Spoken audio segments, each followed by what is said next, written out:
নমস্কাৰ মই প্ৰণীতা চুটিয়া লৈ আহিছোঁ মুহূৰ্তৰ বিগ ব্ৰেকিং নিউজ। 5জন সদস্য থাকিবই লাগিব, তেতিয়াহে ৰেচন কাৰ্ড পাব, তেতিয়াহে অৰুণোদয় পাব। অৰুণোদয় আৰু ৰেচন কাৰ্ডক লৈ আহি গ'ল এটা ডাঙৰ খবৰ। পৰিয়ালত 5জন সদস্য নাথাকিলে এতিয়াৰ পৰা আৰু ৰেচন কাৰ্ড নাপাব। ৰেচন কাৰ্ডক লৈ বহু লোকে দুৰ্নীতি কৰিছে বুলি জানিব পৰা গৈছে। বহু পৰিয়ালে ৰেচন কাৰ্ড এক্সট্ৰাকৈ লৈছে বুলি জানিব পৰা গৈছে। একেটা পৰিয়ালত দুজন সদস্যই বেলেগ বেলেগকৈ ৰেচন কাৰ্ড লৈছে। এনেধৰণৰ বহু তথ্য শেহতীয়াকৈ ধৰা পৰিছে। আৰু ইয়াৰ পাছতে মন্ত্ৰী ৰঞ্জিত দাসে ডাঙৰ মন্তব্য কৰিছে সংবাদ মাধ্যমৰ সন্মুখত যে কোনো পৰিয়ালত এতিয়া 5জনতকৈ অধিক সদস্য যদি থাকে তেতিয়াহে তেওঁলোকে ৰেচন কাৰ্ড পাব, 5জনতকৈ কম সদস্য থাকিলে ৰেচন কাৰ্ড নাপাব। সমান্তৰালকৈ কোৱা হৈছে যে এটা পৰিয়ালত যদি তেওঁলোক নিসন্তান, তেওঁলোক যদি বৃদ্ধ আৰু তেওঁলোক যদি দৰিদ্ৰ পৰিয়ালৰ হয়, অৱশ্যে তেতিয়া তেওঁলোকে ৰেচন কাৰ্ড পাব, তেওঁলোকে অৰুণোদয় পাব, চৰকাৰৰ আঁচনি তেওঁলোকে লাভ কৰিব। কিন্তু এটা পৰিয়ালত যদি পিতৃয়ে ৰেচন কাৰ্ড লাভ কৰি আছে আৰু পুত্ৰই যদি বেলেগকৈ থাকিবলৈ লৈছে আৰু তেওঁ যদি বিয়া কৰোৱা নাই, তেনেহ'লে কিন্তু ৰেচন কাৰ্ড নাপাব। মুঠৰ ওপৰত কেনেধৰণৰ দুৰ্নীতি সংঘটিত হৈছে শেহতীয়াকৈ ধৰা পৰিছে। ধুবুৰী, হাইলাকান্দি, গোৱালপাৰা ইত্যাদি অঞ্চলত শেহতীয়াকৈ ধৰা পৰিছে বহু দুৰ্নীতি। এটা ডাঙৰ খবৰ, ৰেচন কাৰ্ড আৰু অৰুণোদয়ক লৈ আহি গ'ল এটা ডাঙৰ খবৰ। মন্ত্ৰী ৰঞ্জিত দাসে শেহতীয়াকৈ মন্তব্য কৰিছে এই সন্দৰ্ভত 5জনতকৈ কম সদস্যৰ পৰিয়ালে নাপাব ৰেচন কাৰ্ড। ৰেচন কাৰ্ড পাবলৈ হ'লে 5জন সদস্য মাষ্ট থাকিবই লাগিব পৰিয়ালটোত। অৰুণোদয় আঁচনিৰ বাবে বহু লোকে ৰেচন কাৰ্ডক লৈ সংঘটিত কৰিছে দুৰ্নীতি, আৰু এই দুৰ্নীতিৰ তথ্য শেহতীয়াকৈ পোহৰলৈ আহিছে। পৰিয়ালৰ পৰা বিচ্ছিন্ন কৰি লৈছে বহু লোকে ৰেচন কাৰ্ড। পিতৃৰ নামত ৰেচন কাৰ্ড থকাৰ পাছত পুত্ৰই ৰেচন কাৰ্ড লৈছে, জীয়ৰীয়ে ৰেচন কাৰ্ড বনাই লৈছে ইত্যাদি। গোৱালপাৰা, ধুবুৰী, হাইলাকান্দি আদি অঞ্চলত বহু বিসংগতি শেহতীয়াকৈ ধৰা পৰিছে, আৰু ইয়াৰ পাছতে চৰকাৰে একশ্যন লোৱাৰ বাবে বিশেষকৈ সংকল্প লৈছে। অৰুণোদয় আৰু চৰকাৰী ঘৰৰ বাবে সুকীয়াকৈ ৰেচন কাৰ্ড লোৱাৰ অভিযোগ উত্থাপিত হৈছে, কাৰণ ৰেচন কাৰ্ড থাকিলে চৰকাৰী ঘৰ পাব বুলি কোৱা হৈছিল। আৰু ৰেচন কাৰ্ডক লৈ শীঘ্ৰেই তদন্ত অভিযান চলিব বুলি জানিব পৰা গৈছে। চৰকাৰে ইতিমধ্যে একশ্যন আৰম্ভ কৰি দিছে। ৰেচন কাৰ্ড পাবলৈ 2 লাখতকৈ কম আয়ৰ হ'ব লাগিব। যিটো পৰিয়ালে ৰেচন কাৰ্ড পাব তেওঁলোকৰ বছৰি ইনকাম 2 লাখতকৈ কম হ'ব লাগিব, তেতিয়াহে ৰেচন কাৰ্ড পাব, নহ'লে কিন্তু নাপায়। বিসংগতি ধৰা পৰিলে বিপদ নিশ্চিত।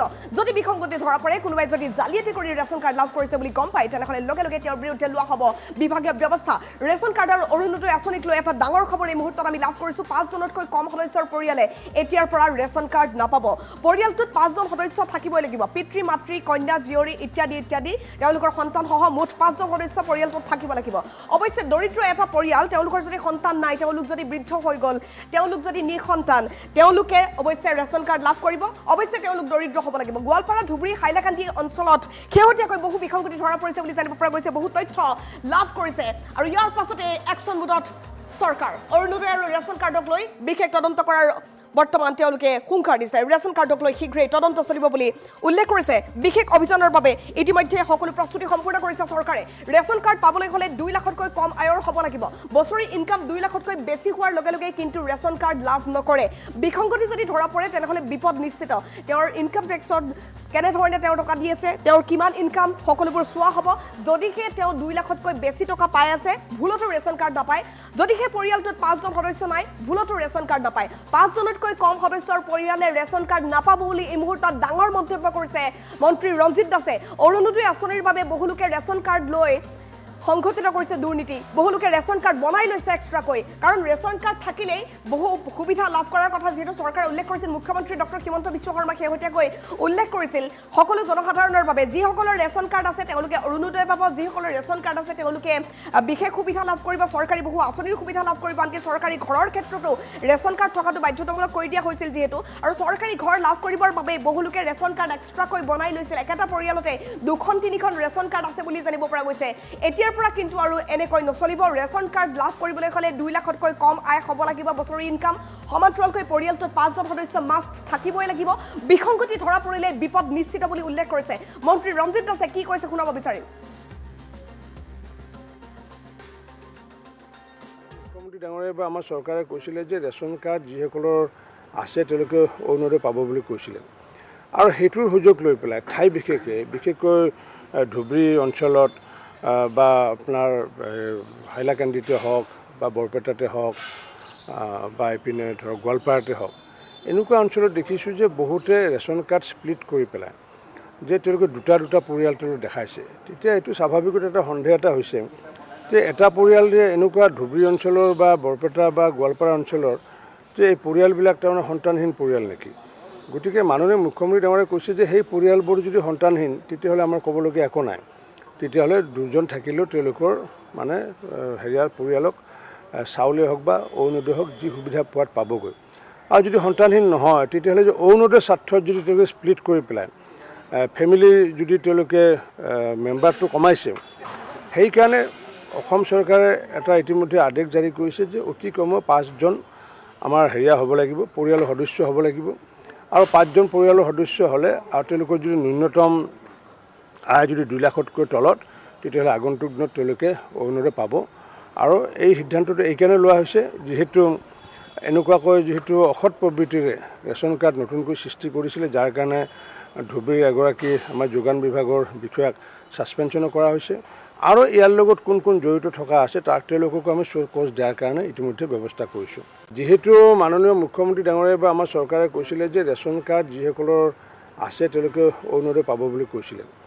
আৰু সেইটোৰ সুযোগ লৈ পেলাই ঠাই বিশেষকৈ ধুবুৰী অঞ্চলত বা আপোনাৰ হাইলাকান্দিতে হওক বা বৰপেটাতে হওক বা এইপিনে ধৰক গোৱালপাৰাতে হওক, এনেকুৱা অঞ্চলত দেখিছোঁ যে বহুতে ৰেচন কাৰ্ড স্প্লিট কৰি পেলাই যে তেওঁলোকে দুটা পৰিয়াল তেওঁলোকে দেখাইছে। তেতিয়া এইটো স্বাভাৱিকতে এটা সন্দেহ এটা হৈছে যে এটা পৰিয়াল যে এনেকুৱা ধুবুৰী অঞ্চলৰ বা বৰপেটা বা গোৱালপাৰা অঞ্চলৰ যে এই পৰিয়ালবিলাক তাৰমানে সন্তানহীন পৰিয়াল নেকি। গতিকে মাননীয় মুখ্যমন্ত্ৰী ডাঙৰীয়াই কৈছে যে সেই পৰিয়ালবোৰ যদি সন্তানহীন তেতিয়াহ'লে আমাৰ ক'বলগীয়া একো নাই, তেতিয়াহ'লে 2জন থাকিলেও তেওঁলোকৰ মানে হেৰিয়াৰ পৰিয়ালক চাউলেই হওক বা অৰুণোদয় হওক যি সুবিধা পোৱাত পাবগৈ। আৰু যদি সন্তানহীন নহয় তেতিয়াহ'লে যে অৰুণোদয় স্বাৰ্থত যদি তেওঁলোকে স্প্লিট কৰি পেলাই ফেমিলি যদি তেওঁলোকে মেম্বাৰটো কমাইছে সেইকাৰণে অসম চৰকাৰে এটা ইতিমধ্যে আদেশ জাৰি কৰিছে যে অতি কমেও 5জন আমাৰ হেৰিয়া হ'ব লাগিব, পৰিয়ালৰ সদস্য হ'ব লাগিব। আৰু 5জন পৰিয়ালৰ সদস্য হ'লে আৰু তেওঁলোকৰ যদি ন্যূনতম আয় যদি 2 লাখতকৈ তলত তেতিয়াহ'লে আগন্তুক দিনত তেওঁলোকে অৰুণোদয় পাব। আৰু এই সিদ্ধান্তটো এইকাৰণে লোৱা হৈছে যিহেতু এনেকুৱাকৈ যিহেতু অসৎ প্ৰবৃত্তিৰে ৰেচন কাৰ্ড নতুনকৈ সৃষ্টি কৰিছিলে, যাৰ কাৰণে ধুবুৰীৰ এগৰাকী আমাৰ যোগান বিভাগৰ বিষয়াক ছাছপেনশ্যনো কৰা হৈছে। আৰু ইয়াৰ লগত কোন কোন জড়িত থকা আছে তাক তেওঁলোককো আমি কোচ দিয়াৰ কাৰণে ইতিমধ্যে ব্যৱস্থা কৰিছোঁ। যিহেতু মাননীয় মুখ্যমন্ত্ৰী ডাঙৰীয়াই বা আমাৰ চৰকাৰে কৈছিলে যে ৰেচন কাৰ্ড যিসকলৰ আছে তেওঁলোকে অৰুণোদয় পাব বুলি কৈছিলে। আৰু সেইটোৰ সুযোগ লৈ পেলাই ঠাই বিশেষকৈ ধুবুৰী অঞ্চলত বা আপোনাৰ হাইলাকান্দিতে হওক বা বৰপেটাতে হওক বা এইপিনে ধৰক গোৱালপাৰাতে হওক, এনেকুৱা অঞ্চলত দেখিছোঁ যে বহুতে ৰেচন কাৰ্ড স্প্লিট কৰি পেলাই যে তেওঁলোকে দুটা পৰিয়াল তেওঁলোকে দেখাইছে। তেতিয়া এইটো স্বাভাৱিকতে এটা সন্দেহ এটা হৈছে যে এটা পৰিয়াল যে এনেকুৱা ধুবুৰী অঞ্চলৰ বা বৰপেটা বা গোৱালপাৰা অঞ্চলৰ যে এই পৰিয়ালবিলাক তাৰমানে সন্তানহীন পৰিয়াল নেকি। গতিকে মাননীয় মুখ্যমন্ত্ৰী ডাঙৰীয়াই কৈছে যে সেই পৰিয়ালবোৰ যদি সন্তানহীন তেতিয়াহ'লে আমাৰ ক'বলগীয়া একো নাই, তেতিয়াহ'লে 2জন থাকিলেও তেওঁলোকৰ মানে হেৰিয়াৰ পৰিয়ালক চাউলেই হওক বা অৰুণোদয় হওক যি সুবিধা পোৱাত পাবগৈ। আৰু যদি সন্তানহীন নহয় তেতিয়াহ'লে যে অৰুণোদয় স্বাৰ্থত যদি তেওঁলোকে স্প্লিট কৰি পেলাই ফেমিলি যদি তেওঁলোকে মেম্বাৰটো কমাইছে সেইকাৰণে অসম চৰকাৰে এটা ইতিমধ্যে আদেশ জাৰি কৰিছে যে অতি কমেও 5জন আমাৰ হেৰিয়া হ'ব লাগিব, পৰিয়ালৰ সদস্য হ'ব লাগিব। আৰু 5জন পৰিয়ালৰ সদস্য হ'লে আৰু তেওঁলোকৰ যদি ন্যূনতম আয় যদি 2 লাখতকৈ তলত তেতিয়াহ'লে আগন্তুক দিনত তেওঁলোকে অৰুণোদয় পাব। আৰু এই সিদ্ধান্তটো এইকাৰণে লোৱা হৈছে যিহেতু এনেকুৱাকৈ যিহেতু অসৎ প্ৰবৃত্তিৰে ৰেচন কাৰ্ড নতুনকৈ সৃষ্টি কৰিছিলে, যাৰ কাৰণে ধুবুৰীৰ এগৰাকী আমাৰ যোগান বিভাগৰ বিষয়াক ছাছপেনশ্যনো কৰা হৈছে। আৰু ইয়াৰ লগত কোন কোন জড়িত থকা আছে তাক তেওঁলোককো আমি কোচ দিয়াৰ কাৰণে ইতিমধ্যে